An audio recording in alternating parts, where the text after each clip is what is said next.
આજનો ઓડિયો પરમપિતા પરમાત્માને શરણે સમર્પિત કરું છું. આપ સૌની શુભેચ્છા મારા પર બની રહે તેવી અભ્યર્થના સ. જય શ્રીમદ નારાયણ. શ્રીમદ ભગવદ્ ગીતા અધ્યાય 17 શ્રદ્ધાના વિભાગો શ્લોક 15 અને 16.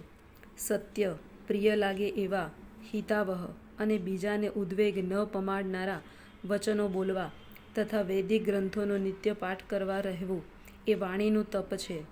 મનુષ્ય એવી રીતે બોલવું ન જોઈએ કે જેથી બીજાના મનને ઉદ્વેગ થાય.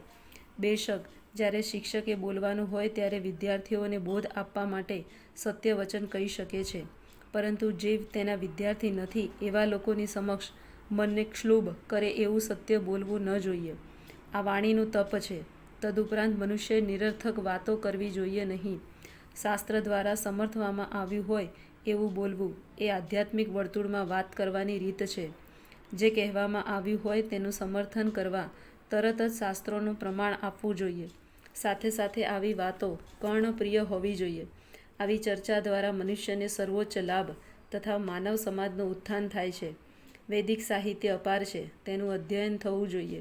એ જ વાણીનું તપ કહેવાય છે. અને સંતોષ, સરળતા, ગાંભીર્ય, આત્મસંયમ તથા જીવનની શુદ્ધિ આ સર્વ મનના તપ છે. મનને સંયમિત કરવું એટલે તેને ઇન્દ્રિય તૃપ્તિમાંથી અલગ કરવું. તેને એવી રીતે કેળવવું જોઈએ કે તે સદા બીજાઓનું ભલું કરવાનો વિચાર કરે. વિચારોનું ગાંભીર્ય એ જ મન માટે સર્વોત્તમ કેળવણી છે. મનુષ્યએ કૃષ્ણ ભાવના મૃતમાંથી વિચલિત થવું ન જોઈએ અને ઇન્દ્રિય ભોગને સદા ટાળતા રહેવું જોઈએ. પોતાના સ્વભાવને શુદ્ધ કરવો એ જ કૃષ્ણ ભાવના પરાયણતા છે. ઇન્દ્રિય ભોગમાંથી મનને હટાવી લેવાથી જ મનનો સંતોષ મળી શકે છે. ઇન્દ્રિય ભોગ વિશે જેટલું વધારે વિચારવામાં આવશે તેટલું જ મને વધારે અસંતુષ્ટ થશે. વર્તમાન યુગમાં આપણે મનને નકામું જ અનેક પ્રકારના ઇન્દ્રિય તૃપ્તિના સાધનોમાં પરોવી રાખીએ છીએ. તેથી મનની તૃપ્તિની શક્યતા રહેતી નથી. માટે સર્વોત્તમ રીત એ જ છે કે મનને વૈદિક સાહિત્ય પ્રત્યે વાળી લેવામાં આવે, કારણ કે તે પુરાણો તથા મહાભારતમાં છે તેવી અનેક સંતોષપ્રદ વાર્તાઓથી સભર છે. મનુષ્ય આ જ્ઞાનનો લાભ લઈ શકે છે અને પોતાની જાતને શુદ્ધ કરી શકે છે.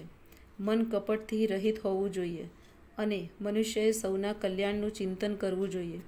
મૌનનો અર્થ એવો છે કે મનુષ્ય નિરંતર આત્મસાક્ષાત્કારના વિશે જ વિચાર કરે.